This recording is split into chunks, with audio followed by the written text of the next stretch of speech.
he was around the basketball, obviously having 10 rebounds. He was one short of 10 other night at Iowa. He had a tough time in the first half handling the basketball. He made those 3 turnovers, but going 4 for 4 from the field and getting us 10 rebounds and just being around the basketball, like that's what we need on offense and defense for him. Crashing the glass. Like when Trey's there, Trey gets a lot of attention. So like now, just trying to slip your way to the rim, like find those opportunities. Where you can help us. But no, he's given us a lot of energy. He's played really well.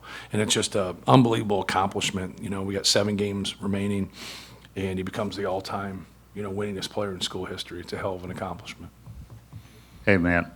Start of the game, at one point you guys were 17 out of 22 at the field with 3:51 left, but you only led by 12 points. What was your thought process on that? And then secondly, did you plan this game differently because Claude wasn't playing tonight? No, we prepared for Claude. I think anytime that situation presents itself, you always prepare for people to play. Obviously, I don't think it looked that way with the way Yates played. He was fabulous. Had a great first half. But no, we got off to a good start. Shot the ball well. And I thought we took really good shots. I thought we were very efficient. We just missed some wide open threes. Like it was just one of those games where you're getting good looks. I think you saw some frustration kind of mount with our guys. It mounts with Braden because he wants to get more assists. But they zoned, which they don't normally do. They'll do some run and jump stuff that they did to get the ball out of his hands, and other guys got to make plays. And I thought we were very efficient, especially when we got the ball to Trey right there at the free throw line to where he could operate and make plays.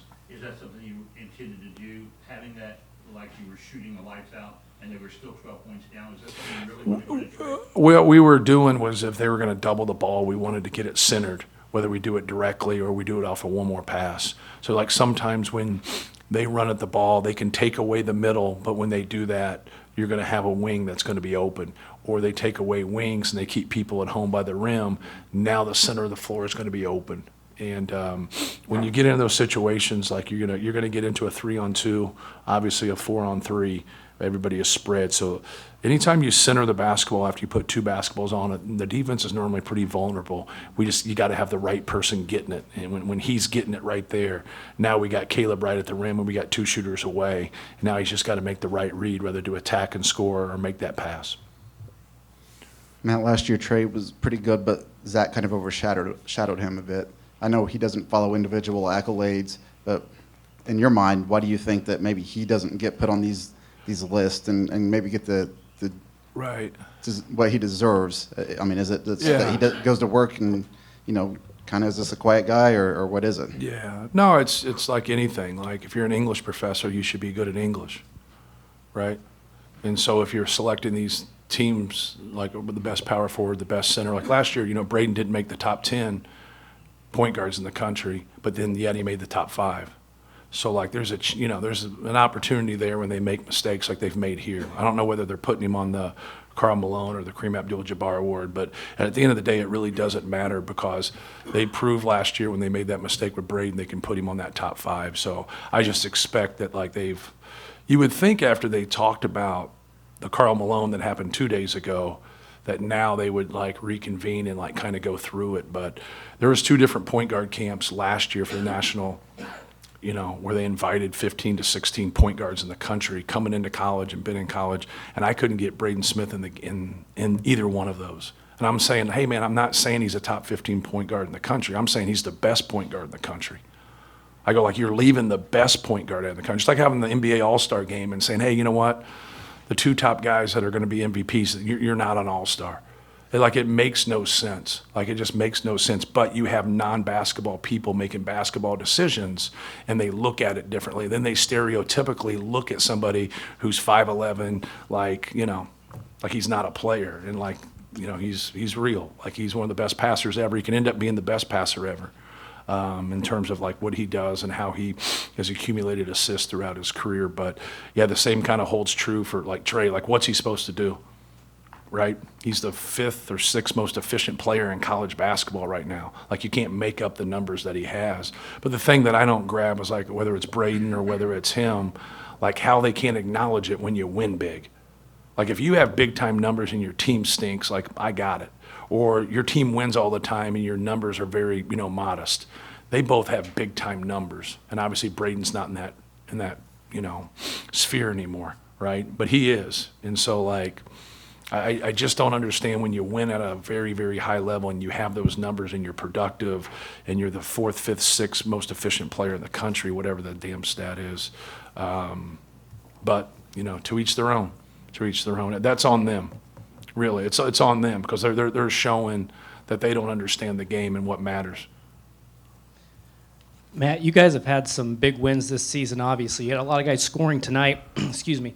But then you get Caleb with 10 rebounds, Shakari has 3 assists, Miles a couple steals. Do you feel like that this is maybe one of the more complete team wins in terms of total contributions? Yeah, I mean, we obviously a lot of different people got to be able to play. I thought, like I said earlier, I thought as a team, we rebounded pretty well, even though we had that one stretch where we struggled. I never would have thought that we'd out-rebound them by 17 after the way you feel during the game, giving up some of those offensive rebounds. But I thought we had good balance. They took Braden out a little bit. He missed a couple threes that he normally makes, but they took him out a little bit and trying to get the ball out of his hands. And you just got to keep making the right play. I think he had a little frustration there. He had some frustration that, guys were missing shots, but like no one's tried to miss a shot, right? But we got to keep making the right decision. And I thought for the most part we did. Baseline inbound offense has been pretty good this season. What do you like about it, and why has it been so effective? Well, Sasha Stefanovic does our out-of-bounds plays and side out-of-bounds plays, and it allows him to kind of just focus in terms of running it. So he really just breaks down how someone defends it and then takes from what we do and either tweaks it or just runs what we do.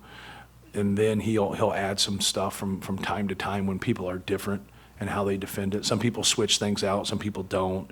Some people zone off, some people don't. So like you gotta, are they angling with the inbounder? Are they on top of the inbounder? Are they turning around and face guarding the other 4 offensive players? Like a lot of when you run something is how are you affecting and disrupting the basketball, or are you at all?